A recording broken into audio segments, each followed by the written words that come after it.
entered the synagogue and taught, the people were astonished at his teaching, for he taught them as one having authority, and not as the scribes. In their synagogue was a man with an unclean spirit. He cried out, "What have you to do with us, Jesus of Nazareth? Have you come to destroy us? I know who you are, the only one of God." Jesus rebuked him and said, "Quiet, come out of him." The unclean spirit convulsed him, and with a loud cry came out of him. All were amazed and asked one another, "What is this?" A new teaching with authority. He commands even the unclean spirits, and they obey him. His fame spread everywhere throughout the whole region of Galilee. The Gospel of the Lord.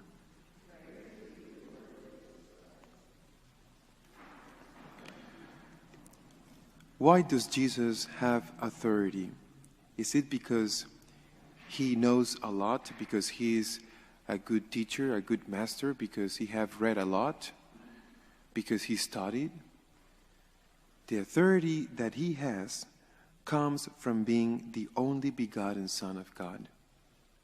Everything was made through him and for him. He was there when the Most Holy Trinity, when his only Father, decided to create the universe and design a plan of salvation for humanity.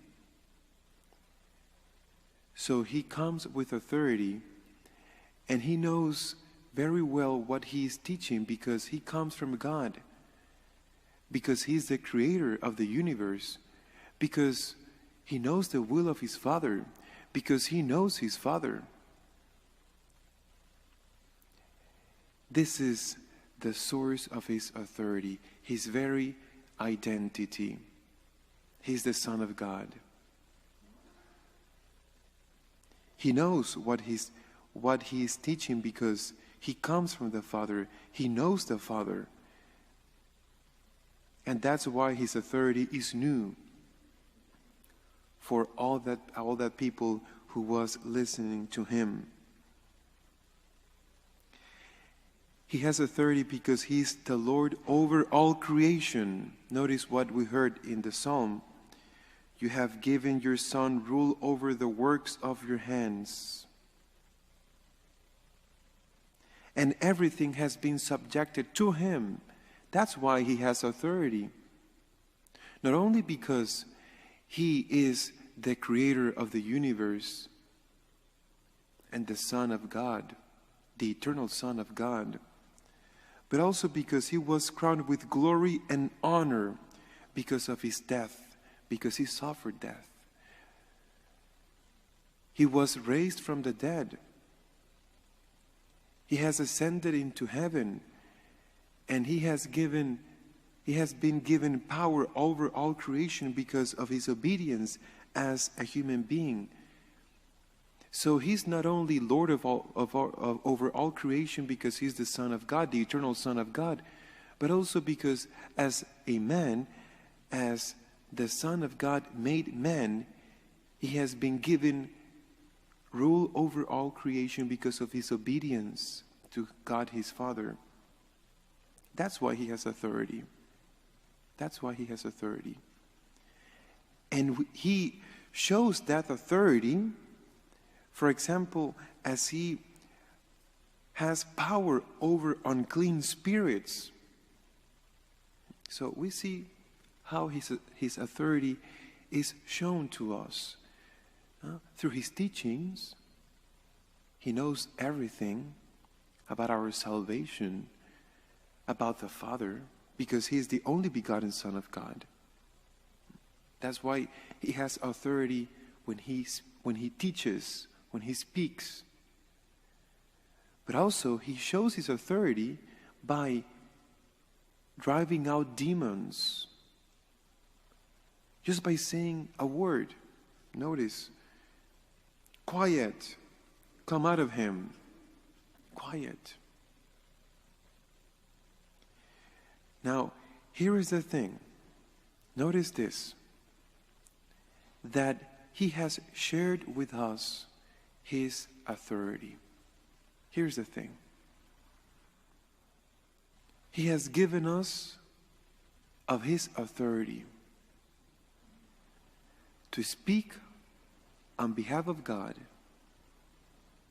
We have received the Spirit of God, the Spirit of Jesus Christ, and we have power over sin, over temptation, over the evil one. And we can speak with authority because we have met the Son of God. Because we have come to believe in the Son of God. Because we have become heirs of his divine teaching. We have been consecrated by him through his death and resurrection. Notice what we heard in the letter to the Hebrews. For it was fitting that he, God, for whom and through whom all things exist, in bringing many children to glory, should make the leader to their salvation perfect through suffering. And then the author of the letter to the Hebrews says something about Christ. He, Jesus Christ, who consecrates, he consecrates. And those who are being consecrated, by whom? By Jesus Christ, all have one origin. Now, what is the lesson that we can draw from all these teachings?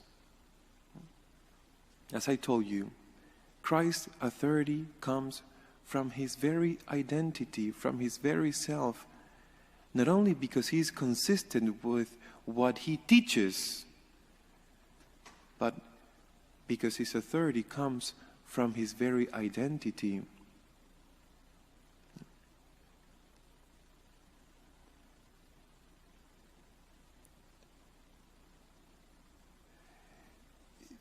When you have authority over, for example, your children because you're their parents,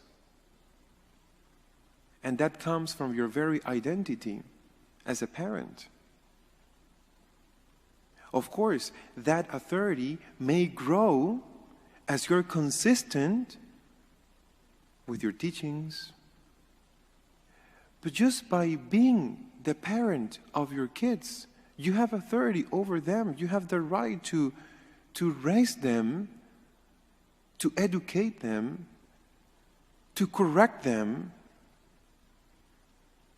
Another example, any priest validly ordained has authority over the flock of Christ just by being ordained. Now, that authority may grow because of his example of life, but just by being ordained, by acting in the person of Christ, by speaking in the name of Christ, by making Christ present among his people, he has authority.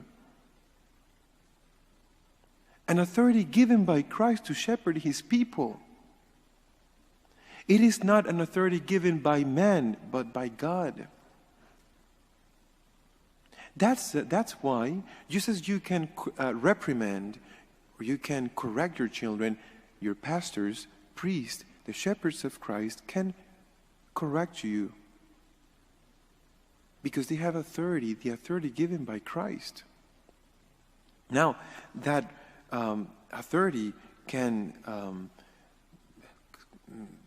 become weak, of course, by sin, of course.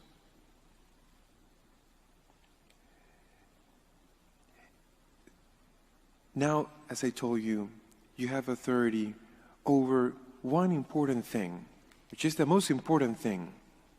This authority has been given by you, by Christ, to you, the authority over sin and temptation.